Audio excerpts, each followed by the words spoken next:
This is part 3 of C# interview questions video series. In this video, we'll answer this interview question: why and when should we use an abstract class? This interview question could also be asked in a slightly different way. Give an example of where we could use an abstract class. Interfaces and abstract classes are complex subjects. If we answer the questions related to them properly in an interview, chances are the interviewer may get very good impression about you, and in the subsequent questions, even if we make slight mistakes, the interviewer may be happy to forgive you. At least in the interviews that I do, I would definitely ask questions related to interfaces and abstract classes. So in this video, let's try and answer this question: why use abstract classes, with an example. Let's say in an organization there are two types of employees: full-time employee and contract employee. First, let's design full-time employee class. So here I have a blank console application. So first let's go ahead and add a class file, and let's call it full-time employee. And to speed things up, I have already provided the implementation for full-time employee class. So let's copy and paste that class definition within this file. So if you look at this class, this is very straightforward. We have got 4 auto-implemented properties here: ID, first name, last name, and annual salary.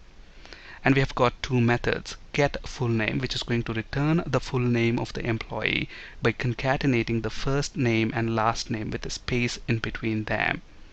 And we have another method here which is going to compute monthly salary. So how do we compute the monthly salary? Divide annual salary by 12. So very straightforward class. Now let's go ahead and design the other type of employee, which is contract employee. So let's add another class file to this project, and let's call this contract employee.cs. And to speed things up, I'm going to copy this definition and paste it within contract employee and change it as required. Let's make this class public. Okay, so even if it's contract employee, he is still going to have ID, first name, last name. But a contract employee will not have annual salary. Instead, they will have hourly pay. So public int hourly pay, and then number of hours worked. So let's call this maybe total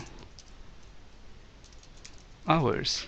Okay, and to get the monthly salary of a contract employee, how would we get that? Multiply the hourly pay by total hours. That's going to give us the monthly salary. So this dot total hours into this dot hourly pay. So that should give us the monthly salary of contract employee. Now, if we have to use these classes within program.cs file, we have the main method. So we would create an instance of our full-time employee class. So full-time employee FTE equals to new full-time employee. And then obviously there are several properties. So ID equals, let's say, 101. First name equals, let's say, Mark. And last name equals Mark May, and annual salary maybe 60,000. Okay, now we have full-time employee, and if we want to print their details, console.writeLine full-time employee dot get full name should give us the full name, and similarly to get their annual salary, we'll simply say monthly salary, get monthly salary. Okay, and let's print a dotted line. Okay, so in a similar fashion, let's go ahead and create an instance of our part-time employee, contract employee as well. So contract employee, let's call it CTE, equals new contract employee. Contract employee has got an ID. Let's say the ID is 102. First name is Sarah, and let's say Sarah. S is the last name, and contract employee will not have annual salary. Instead, there will be hourly pay. Let's say hourly pay is 200, and total hours he worked in a month is maybe 40. And let's print the full name of the contract employee and the total, monthly salary of the contract employee. So let's go ahead and run this now and see what is the output we get. Look at that. Mark May is the full name of the employee, and his monthly salary is 5,000 because his annual salary is 60,000. So when you divide that by 12, we get 5,000. And Sarah S is the full name, and her monthly salary is 8,000. Alright, so this is working, the program is working as expected. But what is the problem with this design? So if you look at these two classes, these two classes are definitely related. Both of them are of type employee.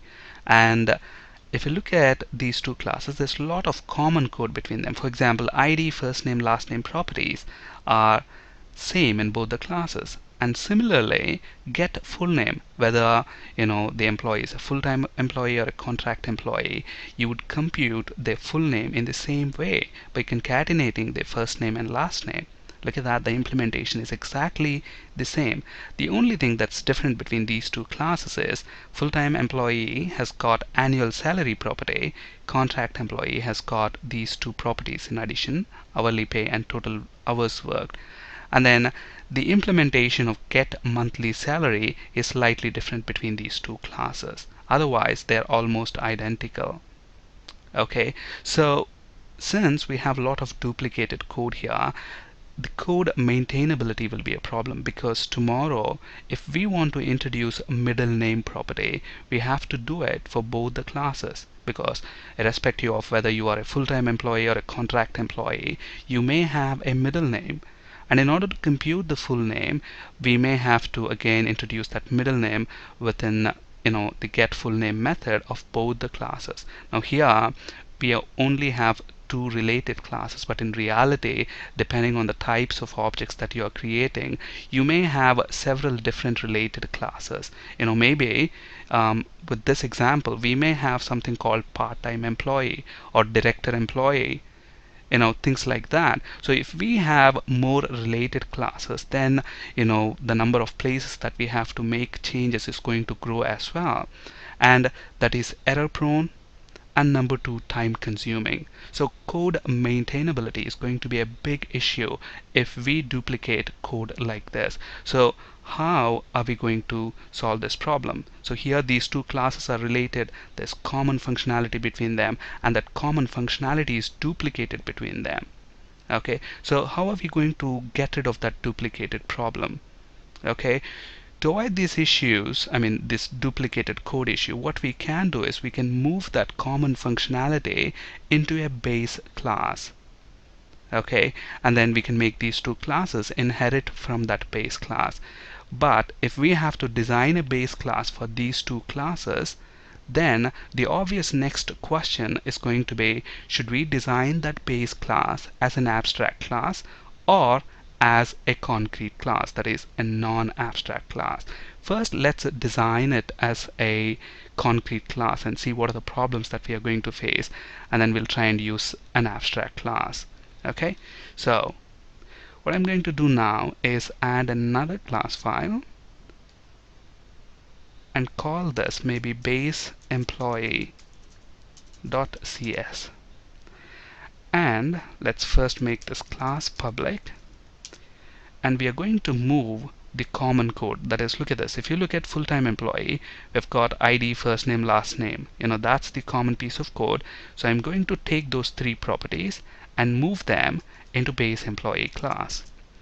And I'm also going to take get full name method and move that into base employee class.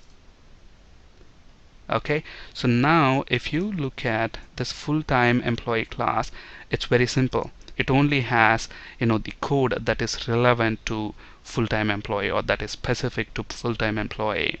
Okay, and then what I'm going to do is make this full-time employee class inherit from base employee. Okay, so that way this class is going to get ID, first name, last name properties, and get full name method as well. In a similar fashion, I'm going to make this contract employee class inherit from base employee class, and since in the base employee we already have ID, first name, last name, I'm going to get rid of those properties, and we need to retain these properties because they are specific to contract employee class, and we can get rid of this get full name method because that's already available in the base class. But let's leave this get monthly salary because we implement that method differently in these two classes. Okay, so now if you look at this class, okay, the base class has get full name. Let's also introduce here get monthly salary method. So public int get monthly salary. Now let's mark it as virtual method. Okay, because the base employee class doesn't know how to provide the implementation for contract employee and full-time employee. It's the responsibility of the derived classes to do that. So that's the reason why we are marking it as virtual, and we are going to throw a not implemented exception. So okay, so very straightforward base class here. And within the derived classes, what we are going to do is override get monthly salary and provide the implementation specific to that class. So similarly, let's override that here. Alright, so let's build the solution, and look at that, our program still compiles, and when I run this, it's going to work in the same way. But what did we achieve here? We have moved all the common code into the base class. So tomorrow if we have to introduce middle name property, we can do that only within the base class, and it will be available to all the derived classes. So code maintainability is going to be much easier. Okay, but then by creating a non-abstract class, that is a concrete class, we have introduced another problem here. Because look at this, in our organization we only have two types of employees, contract employee and full-time employee. So in the main method, if you look at the code, we are creating an instance of full-time employee and contract employee, and we are using it the way we want to. Okay, but then here, since base employee is created as a concrete class, there is nothing stopping us from creating an instance of base employee class. Look at that, I can create base employee B equals new base employee, and then I can initialize the properties 103. Let's say first name equals Prajim, last name equals tech.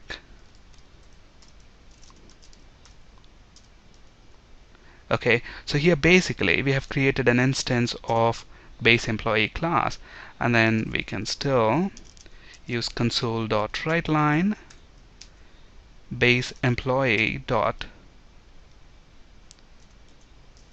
get full name, and similarly base employee dot get monthly salary. Okay, now what do you think is the problem going to be with this code? When we compile this, look at this, when I build the solution on the status bar, build succeeded, we didn't get any compiler error. But when we actually run this, we are going to get an exception. Why? That's because if you look at get monthly salary in the base employee class, this class doesn't know how to implement that. So that's why it's throwing not implemented exception. So when we run this program, we are going to get that exception at runtime. Okay, that's one problem. Another problem is our organization only has two types of employees: full-time employee, contract employee. There's nothing called base employee. It's only an abstract concept. Since we want our common functionality to be present in the base class, we moved that common functionality to the base employee class. But we don't have anything like base employee within an organization. So we don't want developers inadvertently creating an instance of base employee class and using it like this. So we want to prevent them from doing that. Since we have designed that class as a non-abstract class, that is a concrete class, we are not able to stop the developers from doing this. Okay, so that is the problem with using a non-abstract base classes here. Okay, so now to prevent this runtime problem, we can definitely achieve that by simply removing this virtual method from the base employee class, and then within respective classes I can get rid of this override keyword. Now since we don't have get monthly salary within the base employee, we cannot invoke that method, so I can delete that line. So if I run this, the program is going to work. Look at that, Prajim Tech is the full name. That's fine, but we still have that other problem. We don't want developers to be creating instances of base employee class. We don't have such employees within the organization, and we don't want to be doing that. So to prevent developers from creating instances of this base employee class, what we need to do, simply mark this class as abstract. So since we have marked this as an abstract, now look at that, we already have a compiler error. And if I hover my mouse over that red squiggly, look at that, cannot create an instance of the abstract class base employee. Okay, so that is the advantage of using abstract classes. Okay, so it's preventing us from accidentally creating instances of base employee class. I can't even compile now, so we get a compiler error, which is a very good thing. Okay, so let's get rid of this code. Now let's comment that. Now another modification that I'm going to do, look at this, if I run this, it's going to work in the same way. So we have full-time employee there and contract employee there. Okay, now another modification that I'm going to make to this base abstract class is I'm going to introduce this get monthly salary method within the base employee class. So let's actually copy the full signature, and I'm going to make this abstract method. So if we make the method abstract, we don't have to provide the implementation. Okay, only the declaration, and within the derived classes we are going to provide the implementation by overriding it. Okay, so let's go ahead and run this and see if it works in the same way. So it's going to work in the same way, but why are we introducing this abstract method into this base employee? That's because the advantage we get by introducing this method as an abstract method is that all the derived classes now are forced to provide the implementation for get monthly salary method. Okay, because this contract employee class is inheriting from base employee, and base employee has got this abstract method, so contract employee has to provide implementation for that method. Otherwise, look at what's going to happen. We will get a compilation error. Again, that's a very good thing, because if you have different types of employees, contract employee, full-time employee, maybe another type of employee called part-time employee, any type of employee should have a salary. Okay, so that's why when you include this abstract method get monthly salary in the base class, it's going to force all the derived types to provide implementation.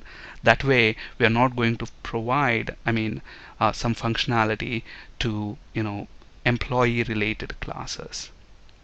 Alright, so in short, we would create an abstract class when we want to move the common functionality of two or more related classes into a base class, and when we don't want that base class to be instantiated. So in this case, what did we do? We moved the common functionality of full-time employee and contract employee into the common base class, base employee, and we made that abstract because we don't want developers to accidentally be creating instances of that base employee abstract class. Now, if your requirement is such that if you want, the capability of instantiating the base class, then you would do normal inheritance there, and you would not mark the base class as an abstract class. Okay, but then in short, this is the answer. We would create an abstract class when we want to move the common functionality of two or more related classes into a base class, and when we don't want that base class to be instantiated. So here is our base abstract class and the two derived classes. That's it for today. Thank you for listening. Have a great day.